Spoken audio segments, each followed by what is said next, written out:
영원한 예배가 숨쉬는 교회, 주님이 주인 되시는 교회. 어두워서 함께 기도하겠습니다. 참으로 고마우신 아버지 하나님, 오늘도 저희들 하나님의 말씀을 듣고자 이 귀한 청전으로 나왔습니다. 저희들의 마음을 열어주시고 이 시간의 말씀을 들려주심으로 저희들 심령이 새로지게 해주시고 믿음 가운데 굳건히 세워지는 복된 시간 되어질 수 있도록 하나님께서 한량없는 은혜로 이 시간 채워주옵소서. 또 이 시간 부족한 주의 종 하나님 말씀을 전한 자로 세워주셨으니 오직 하나님 말씀을 증거할 수 있도록 이 시간 성삼위 하나님께서 친히 주장하여 주옵소서. 감사드리오며 예수님의 이름으로 간절히 기도드립니다. 아멘. 할렐루야. 반갑습니다. 우리 반갑게 인사 나누겠습니다. 반갑습니다. 네, 반갑습니다. 우리 또 이렇게 인사 한 번 더 나누겠습니다. 주님의 이름으로 축복합니다. 네, 주님의 이름으로 축복합니다. 한 주간의 삶도 우리 주님께서 보여주시는 놀라운 은혜들이, 그리고 복된 소식들이 우리 사랑하는 믿음의 권속들의 삶의 자리로부터 들려줄 수 있기를 이 시간 주님의 이름으로 간절히 축복합니다. 아멘. 아시는 분은 아시겠지만 제가 얼마 전에 저희 교회 주변에다가 해바라기 씨앗을 좀 심어봤습니다. 돌짝밭에 씨앗을 심으면서 내심 이런 생각이 들었습니다. 이 돌밭에서 싹을 틔울 수 있을까라는 의심이 들었습니다. 그리고 괜한 일을 하는 건 아닐까라는 생각도 들었지요. 그러나 그건 단순한 저의 기우였습니다. 씨앗의 강한 생명력은 돌짝밭에서도 싹을 틔우고 있었습니다. 생명력만 있다면 그 밭이 어디서든지 중요하지 않다라는 것을 다시 한번 새삼 깨닫게 되었습니다. 그렇게 바짝 말라서 생명력이 없어 보였던 그 해바라기 씨앗이 깨지고 딱딱한 껍질이 깨지고 부서졌습니다. 그러자 그곳에서 새로운 생명이 시작되게 되었습니다. 시간이 지나면 아마 예쁜 해바라기를 볼 수 있을 거라고 저는 생각합니다. 그리고 저도 매일 아침마다 열심히 부지런히 물을 줄고 돌보고 있습니다. 제가 왜 이 말씀을 드리냐면 우리가 잘 아는 씨 뿌리자의 비유 아시죠? 제가 얼마 전에 어떤 권사님과 얘기를 나누다가 그 권사의 말씀에 너무나도 큰 공감을 했습니다.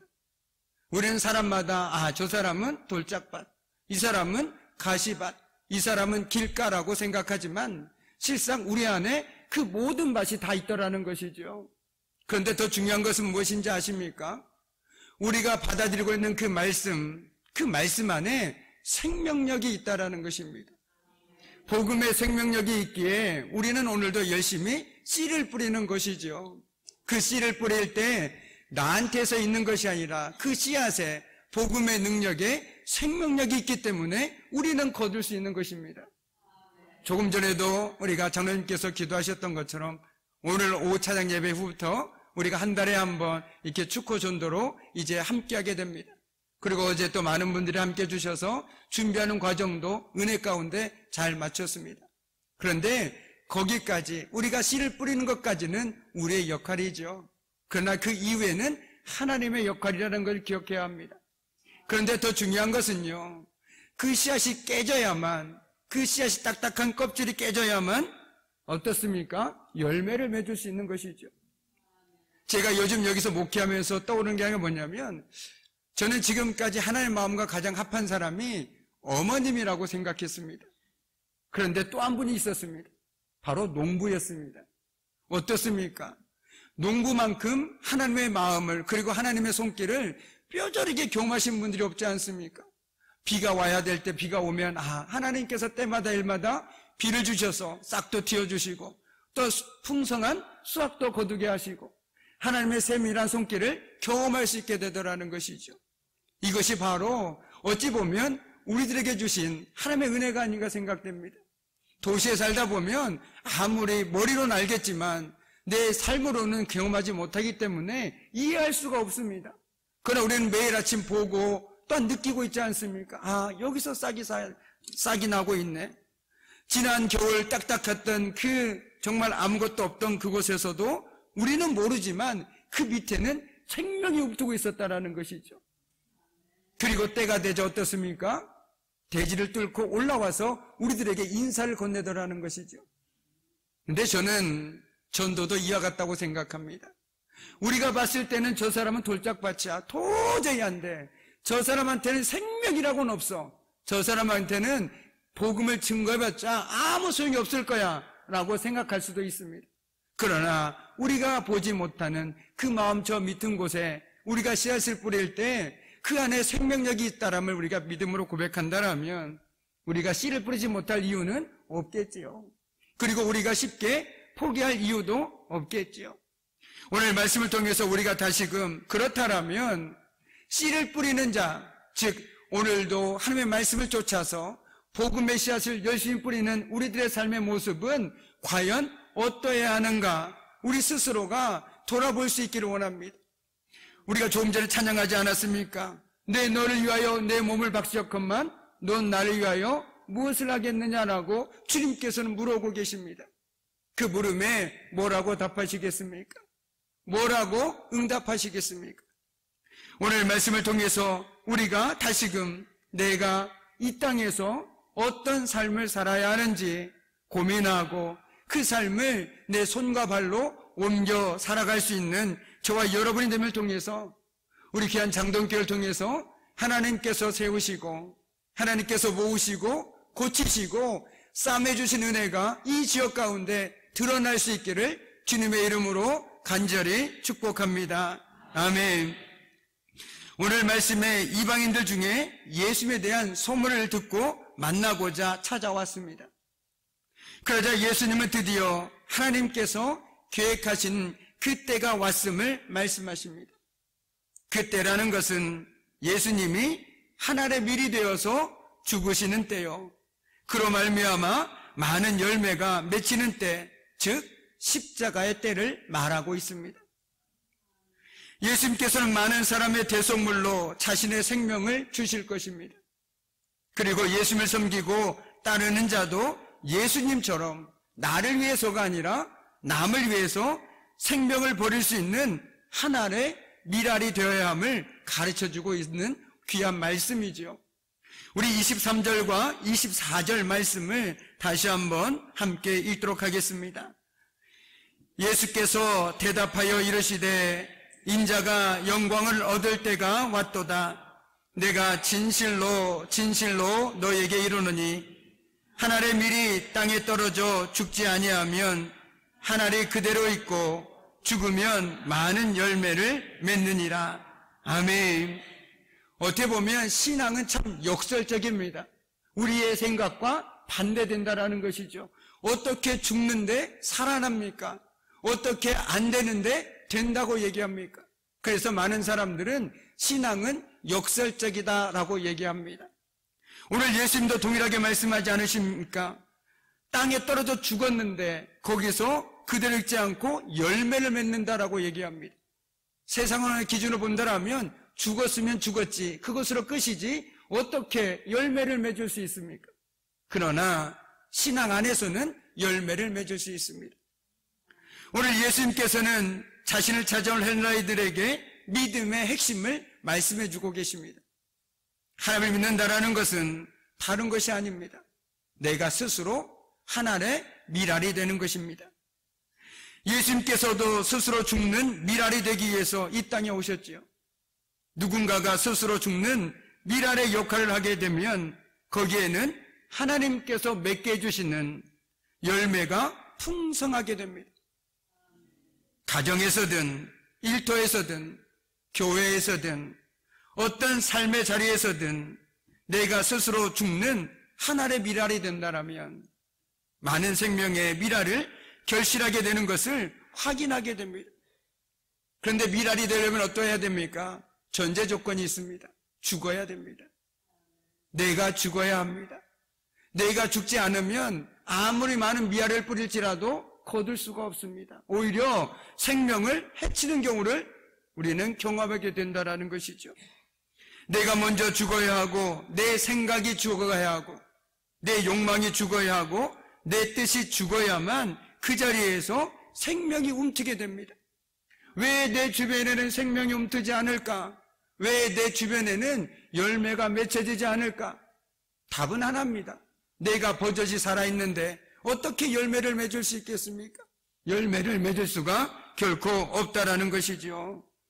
내가 열매를 맺기 위해서는 내가 먼저 죽어야 합니다. 내 생각을 내려놓아야 하고, 내가 옳다라고 내가 추구하는 것들을 내려놓을 줄 아는 그런 믿음이 필요하다라는 것입니다. 자기 자신을 지키기 위해서 온 힘을 기울이고 자신을 위해서 모든 것을 다 쏟아부었습니다.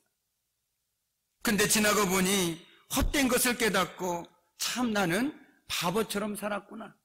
참 나는 인생을 잘못 살았구나. 라고 말하는 사람들이 얼마나 많이 있습니까? 그런데 우리가 봤을 때 정말 그 사람들이 잘못 살았습니까? 아니죠. 그 누구보다 최선을 다해 살아가지 않았습니까? 그 누구보다 치열하게 살아가지 않았습니까? 자기의 건강까지도 해치면서도 살아갔던 사람들이 아닙니까? 그런데 중요한 건 방향이 잘못됐더라는 것이죠.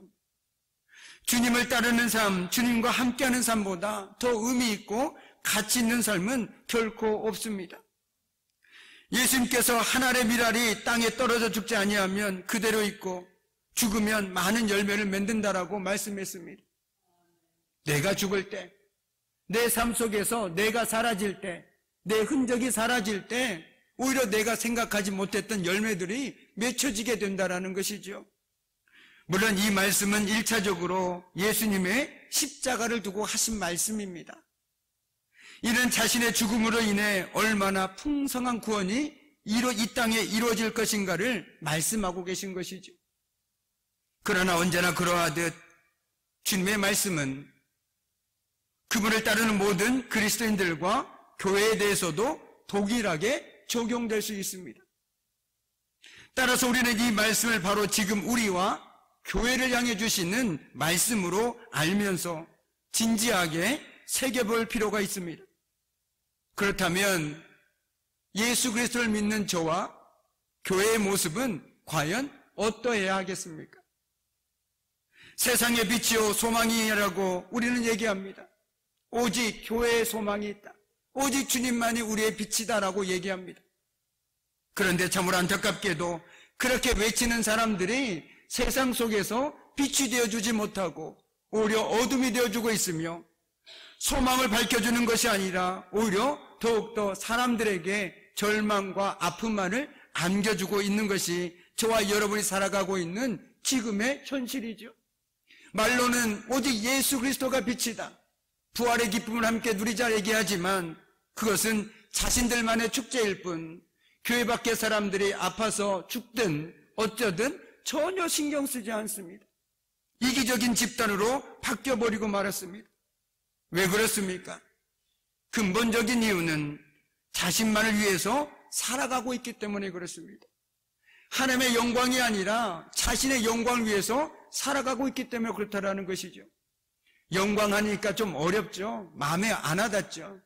영광이라는 단어를 조금 쉽게 표현하자면 내 삶 속에서 내가 하나님이 드러나느냐 내가 드러났냐에 따라서 나는 하나님께 영광을 돌리느냐 나에게 영광을 돌리느냐 극단적으로 드러나게 된다는 것입니다.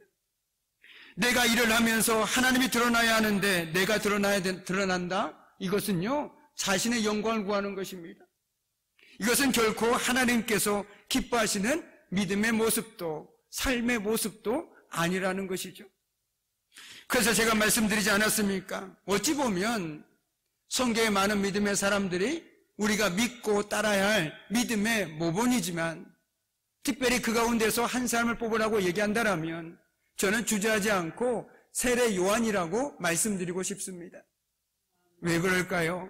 그는 예수님보다 6개월 앞서서 많은 사람들에게 회개의 세례를 베풀었습니다. 그래서 많은 사람들이 저 사람이 메시아가 아닌가. 그래서 세례 요한을 쫓게 됩니다. 그런데 그때 세례 요한이 또한 예수님께서 나중에 성령의 세례를 베푸실 때 뭐라고 얘기합니까? 그는 흥해야겠고 나는 쇠하여야 하리라 라고 말했습니다. 바꿔 얘기한다면 그분은 높임을 받아야 되고 내 모습은 지워져야 합니다라고 얘기하고 있다는 것이죠. 이것이 바로 저와 여러분의 삶의 모습이 되어야 합니다. 저와 여러분의 믿음의 삶의 모습을 통해서 하나님의 영광을 받으셔야 되고, 내가 영광을 받으면요 그것은 안 된다라는 것입니다. 내가 지워져야 됩니다. 내가 한 것이 아니라 하나님께서 하셨기 때문에 하나님이 드러나야 된다라는 것이죠. 한번 생각해 보십시오. 저와 여러분의 삶이 어떻게 하면 하나님이 드러나게 할 수 있을까 고민한다라면, 우리 이 세상 가운데, 세상 속에서 우리가 빛이요 우리가 하나님께서 소망이 되어줄 수 있지 않겠습니까? 하나님만이 높이 받으신다라면 정말 하나님이 이런 분이시구나, 많은 사람들이 알 수 있지 않겠습니까? 그러나 많은 사람들이 이와는 반대로 살아왔습니다. 말씀을 듣긴 들으나 말씀과는 반대로 살아가고 있다는 것이죠. 하나님 영광은 내게 받겠사오니 그 영광은 나에게 주십시오, 그렇게 하고 있다는 것입니다. 그러다 보니 내가 죽는 것은 도저히 이해가 안 됩니다. 어떻게 죽습니까? 내가 죽으면 일이 안 되는데. 그렇지 않습니다. 내가 죽어야 하나님의 일이 시작됩니다. 전도든 기도든 무엇이든 내가 없어야 하나님께서 일을 할 수 있다는 것입니다. 그런데 내가 있으니까 더 안 되다라는 것이죠. 마치 앞에서 어린아이가 부모님을 도와주겠다고 열심히 앞에서 설칩니다. 부모 입장에서는 참 기특하죠. 얼마나 사랑스럽겠습니까? 그런데 속내는 어떻습니까? 네가 비켜주면 더 빨리 일을 끝낼 수 있는데 네가 일을 더 만들고 있구나, 이런 생각 들지 않겠습니까? 많은 믿음의 사람들이 이런 삶을 살아가고 있다는 것이죠. 입으로는 하나님을 얘기하고 내가 주의 일을 한다고 얘기하지만 신앙적으로 보면, 말씀에 비춰보면 그것은 아직 내가 죽지 않고 내 영광을 드러내는 삶을 살아가고 있다는 것이죠. 그런데 오늘 예수님께서 뭐라고 얘기하십니까? 하늘의 밀알이 땅에 떨어져서 죽어야만 열매를 맺는다라고 말씀하십니다. 내가 없어야만 열매를 맺습니다. 내가 하긴 하지만 내가 드러나지 않아야만 열매를 맺을 수 있다는 것이죠. 내 삶에는 왜 열매가 없을까? 분명하죠. 앞서 말씀드린 것처럼 내가 살아있는데 어떻게 열매를 맺을 수 있겠습니까? 열매를 맺어도 쓴 열매밖에 맺을 수가 없습니다. 그래서 오히려 많은 사람들을 주님께 인도하는 것이 아니라 많은 사람들을 흩어버린 자가 되어버리고 말았다는 것이죠. 오늘 말씀 우리들에게 분명하게 얘기해 줍니다. 내가 죽어야, 내 생각이 죽고 내 욕망이 죽어야 그때서야 비로소 정말 하나님께서 원하시는 열매를 풍성히 맺을 수 있다라고 말씀하고 있다는 것이죠. 오늘 저희들 여러분 축허전도 나가게 되죠. 내가 아닙니다. 하나님께 주신 것, 하나님께 드리는 것밖에 없습니다. 많은 말을 하려고 하지 마십시오. 그냥 드리고 속으로 기도해도 충분합니다. 내가 뭔가를 많이 해야 이 사람이 나올 것 같다? 그것은 내 영광을 드러내는 것입니다. 하나님의 영광을 드러내고자 한다면 나는 그저 전했을 뿐인데, 하나님께서 이 사람을 인도하셨을 때 내가 한 것이 있습니까? 없습니다. 근데 반대로 내가 가서 많은 말을 했고 이 사람을 억지로 끌고 나왔습니다. 내가 드디어 한 사람을 전도했구나. 누구 영광입니까? 내 영광이죠. 이것은 참으로 중요한 것입니다. 신앙 안에서는 하나님은 하나님의 영광을 받길 원하시는 것이지 우리의 영광을 취하기를 원하고 계시지 않는다라는 걸 우리는 기억해야 된다라는 것입니다. 예수님께서는 지금도 우리들에게 하늘의 밀알이 땅에 떨어져 죽어서 많은 열매를 맺듯이 우리가 그렇게 살아가길 원하고 계십니다. 그런데 많은 성도들이 땅에 떨어져 죽기는커녕 오히려 교회 안팎에서 고개를 들고 자신만이 살아남으려고 합니다. 너희는 어떻게 되든 상관없다. 나만 잘 살면 된다. 그렇게 발버둥침으로써 복음은 그 생명력을 잃고 시들어가게 된 것입니다. 왜요? 복음을 받아들이고 살아간 삶의 모습을 보니 별거 아닙니다. 하나님 믿는다는 거 별거 아닙니다. 그냥 내 마음대로 내키는 대로 하면 되는 거 굳이 내가 믿을 필요가 뭐가 있겠습니까? 그런데 적어도 우리는 달라야 되지 않겠습니까? 우리가 가장 중요한 건 주의를 지키지 않습니까? 주의를 왜 지킵니까? 한 주의 시작이라고 얘기하지 않습니까? 우리 삶의 주인이 하나님이심을 고백하는 사람은요, 주의를 지킬 수밖에 없습니다. 왜요? 한 주의 시작, 그 첫걸음을 주님과 함께하고자 하는 마음이기 때문에 그렇습니다. 그렇기 때문에 이 주의를 지킨다라는 건 말처럼 쉽지만은 않습니다. 그러나 또한 어렵지만도 않습니다. 우리가 주의를 지키려고 할 때 참 많은 어려움들이 있죠. 유혹도 있고 약속들도 생기고, 그런데 그것들을 내가 잘라내지 않으면요, 주 52주를 내가 주일 앞에 주일 성수를 할 수가 없습니다. 여기 일 없는 사람이 어디 있겠습니까? 나도 일이 있습니다. 그런데 어떻습니까? 그거보다 무엇이 더 중요하냐를 판단하는 것이죠.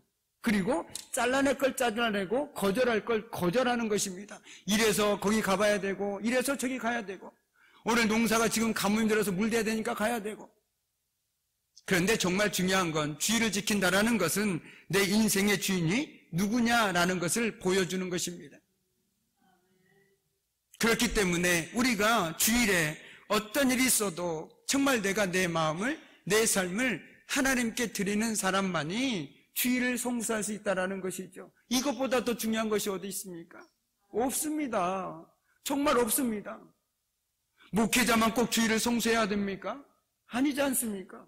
똑같은 하나님을 믿고 똑같은 하나님을 섬기는데 목회자는 주일을 성수해야 되고, 나는 일이 있으면 주일 안 가도 되고, 그냥 좀 아프니까 쉬어도 되고. 말이 안 되지 않습니까? 다른 하나님을 섬깁니까? 아니죠. 목회자는 죽어야 하고 나는 성도니까 괜찮아. 아니지 않습니까? 왜 목회자는 이렇게 해야 된다라고 생각하면서 나는 이렇게도 괜찮아라고 생각하십니까?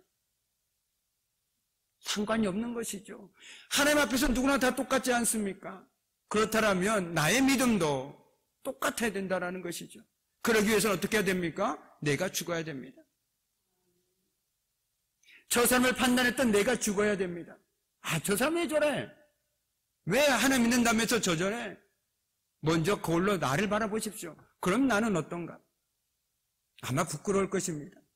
오히려 그 사람보다 내가 더 어떻게 보면 하나님 앞에서 부끄러운 모습으로 살아가고 있는지도 모릅니다.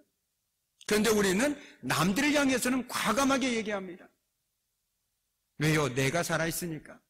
나는 그렇지 않아. 다른 사람 몰라도, 목사님, 다른 사람 몰라도 저는 그런 사람 아닙니다. 저는 적어도 신앙의 연수가 얼만데요. 제가 교회 얼마나 봉사하는데, 얼마나 섬기는데요. 얼마나 많은 헌금을 하는데요. 근데 하나님 앞에서는 그게 중요하겠습니까? 아닙니다. 하나님 앞에서는 하나님을 믿고 섬기는 사람들의 그 삶의 모습이 중요한 것입니다. 그래서 창세기 4장에도 보면 그 유명한 가인과 아벨의 제사가 나오지 않습니까? 하나님께서 왜 가인의 제사를 안 받으셨을까요? 성경에 분명히 나와 있지 않습니까? 가인과 그의 재물입니다. 가인이라는 사람과 그의 재물인 것이지 그의 재물만 묵은 것은 아니라는 것이죠.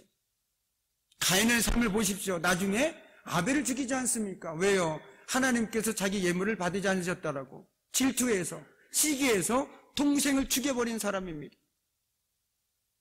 하나님께서는 우리가 예물 드릴 때 기뻐 받으시죠. 그러나 더 기뻐 받으시는 것은 그 사람이 어떤 삶을 살고 있느냐를 더 중요하게 보신다라는 것입니다. 그렇다면 오늘 우리가 어떻게 살아야 하겠습니까? 내가 하나님께 물론 하나님께 주신 예물을 드리죠. 그런데 우리의 삶도 드려야 되는 것입니다. 오늘 말씀처럼 우리가 하나님의 미랄에 대해서 땅에 떨어 죽는다는 것은 쉽게 얘기하면 더 이상 내 안에 내가 없고 예수로 사는 삶입니다. 나를 통해서 주님이 드러나야 되는 것이죠.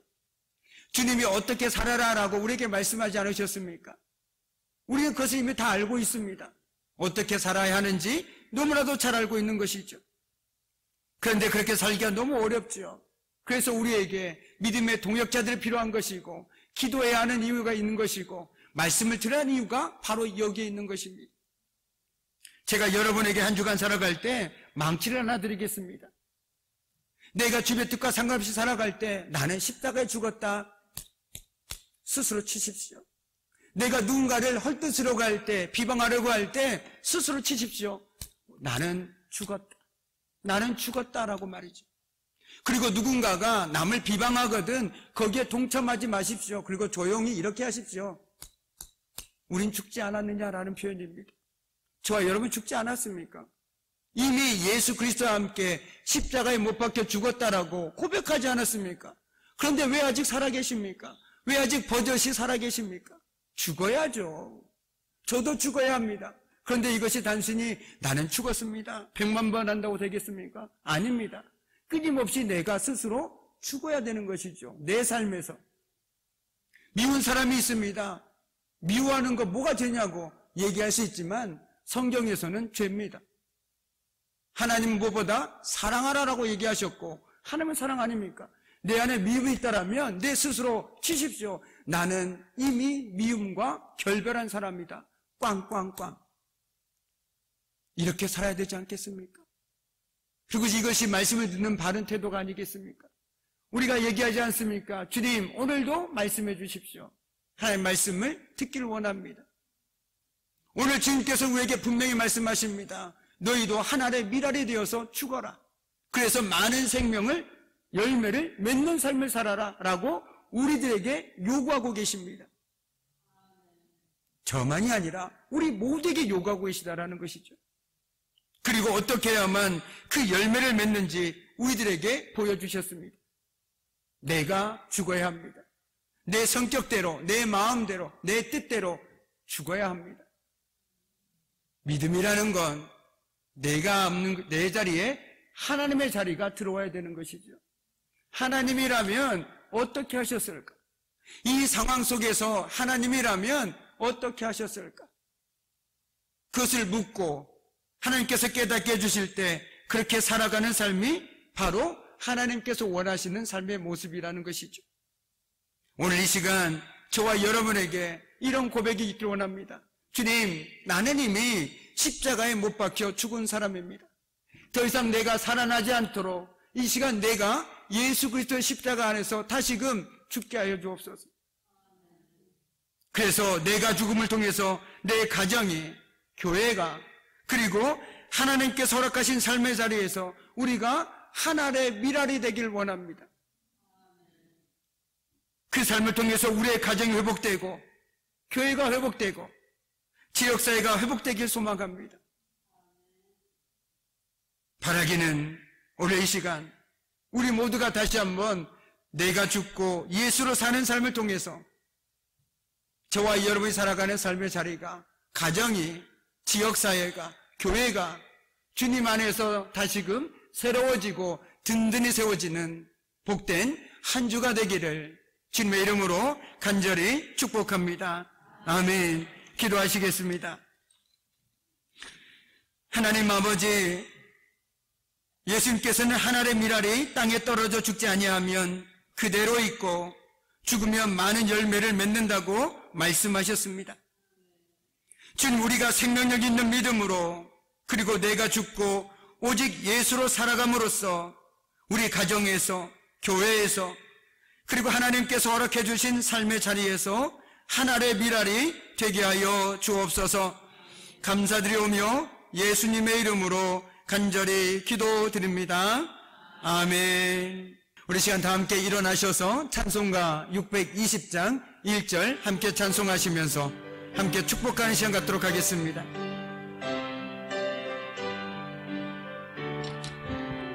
여기에 모인 우리, 여기에 모인 우리 주의 은총 받은 자여라. 주께서 이 자리에 함께 계심을 아노라. 언제나 주님만을 찬양하며 날아가리니 시험을 당할 때도 함께 계심을 믿노라. 이 믿음 더욱 굳세라. 주가 지켜주신다. 어두운 밤에도 주의 밝은 빛 인도하여 주신다. 아멘. 이제는 우리 주 예수 그리스도의 은혜와 아버지 하나님의 말할 수 없는 사랑하심과 성령의 사귐과 임재와 다스리심이 생명력 있는 믿음으로 하나님께서 허락하신 삶의 자리에서 하나님의 미랄이 되어 살아가기를 결단하는 우리 사랑하는 성도들의 삶과 그들의 가정과 일터와 사업장 위에, 그리고 사랑하는 자녀들의 삶의 자리 위에 이제부터 영원토록 함께 하시기를 간절히 축원하옵나이다. 아멘. 아버지,